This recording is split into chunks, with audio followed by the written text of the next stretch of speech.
Oscillation. Next topic है आपका oscillation. Oscillation of A freely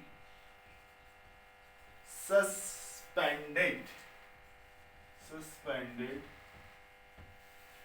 magnet. अगर हम कोई मैग्नेट फ्रीली क्या करते हैं, लटकाते हैं, तो ऑसिलेट करता है, कैसा मोशन करता है, वो क्या होता है, तो उस दौरान उसका टाइम पीरियड और मैग्नेटिक फील्ड हम कैसे फाइंड करते हैं। ठीक है, देखो torque act of A bar magnet. अगर बार मैग्नेट हम यूनिफॉर्म मैग्नेटिक फील्ड में रखते हैं, कोई मैग्नेट है उसको हमने क्या किया, यूनिफॉर्म मैग्नेटिक फील्ड में रखा है। बार मैग्नेट जो है उसको हमने यूनिफॉर्म मैग्नेटिक फील्ड में रखा है, तो क्या होगा, इन इक्विलिब्रियम कंडीशन में टॉर्क इक्वल टू क्या होता है, minus M B sine theta होता है।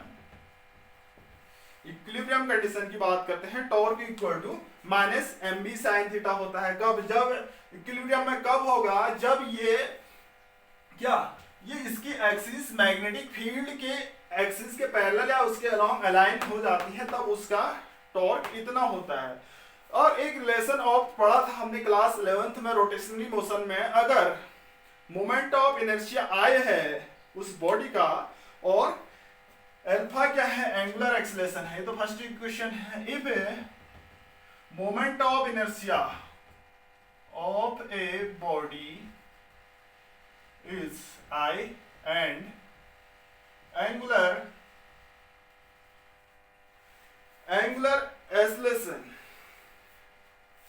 is alpha, angular acceleration is alpha, then torque equal to I alpha। Class 11th में पढ़ चुके हैं हम ये relation, torque equal to I alpha. तो दोनों क्या है, टॉर्क है, दोनों को इक्वल कर सकते हैं हम। I alpha equal to minus M B cos sine theta, I alpha equal to minus M B sine theta, I alpha equal to minus M B sine theta.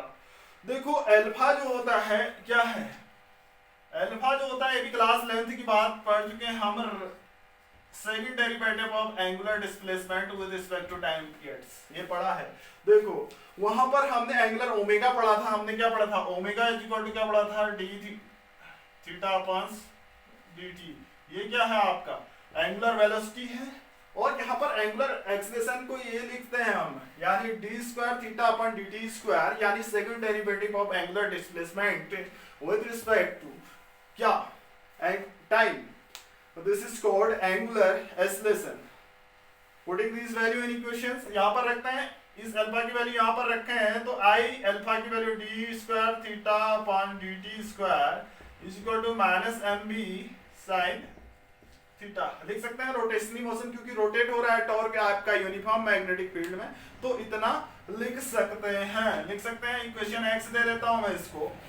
अब देखो इन द अबव इक्वेशंस, इस equations की बात करते हैं, negative sign of the minus M B sine theta क्या indicate करेगा, restoring torque.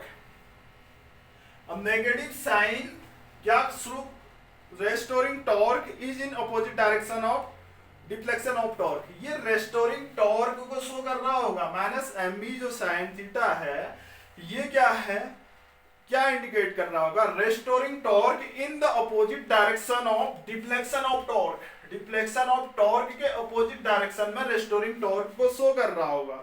अगर ये वैल्यू बहुत छोटी है, बहुत स्मॉल वैल्यू ऑफ थीटा, हम पढ़ेंगे, देखो अगर ये वैल्यू क्या है, बहुत छोटी है, if theta is small, then क्या लिखते हैं हम, sin theta is equal to theta के इक्विवेलेंट लिखेंगे। ये हम पढ़ेंगे कि बहुत छोटा सा एंगल है, यानी वो मैग्नेट उसी के ऊपर है, तो sin थीटा को हम थीटा के इक्वल लिखेंगे। तो यहां से हम क्या लिख सकते हैं इस इक्वेशन में, from equation x,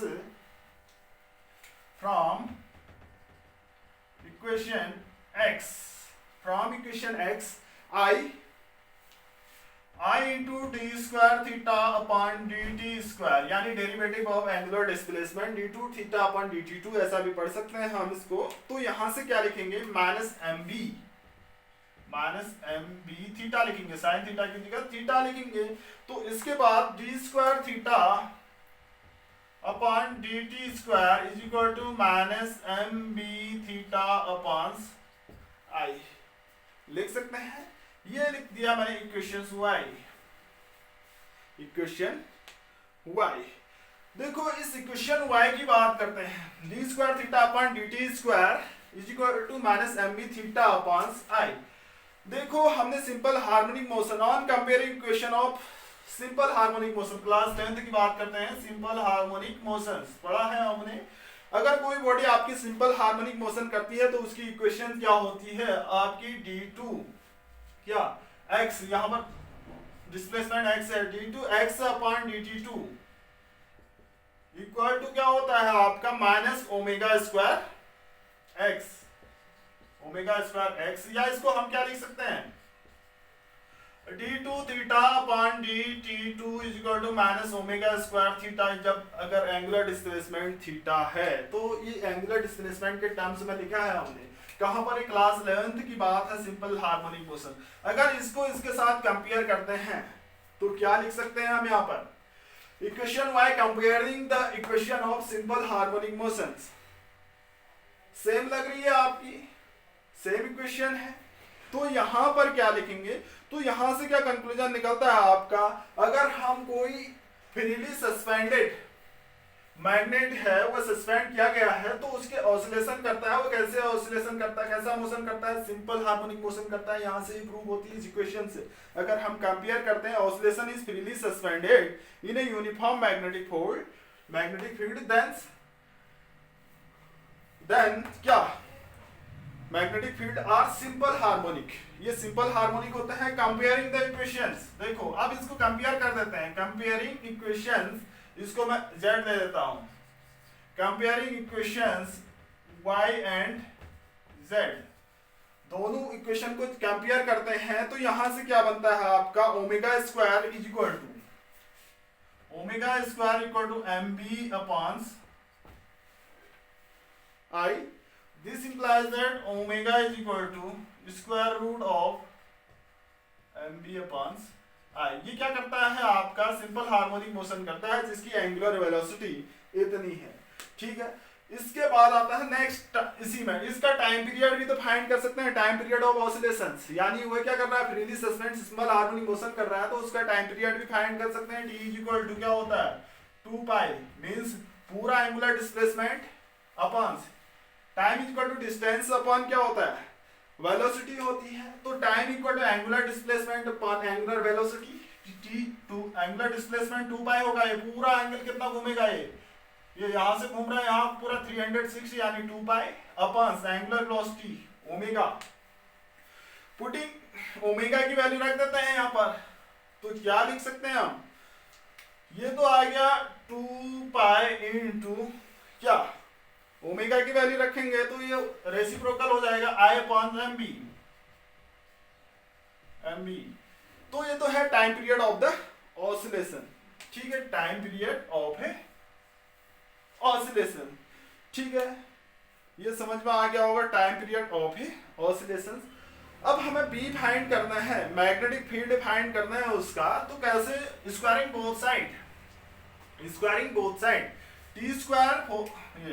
T square 4 pi square I upon M B.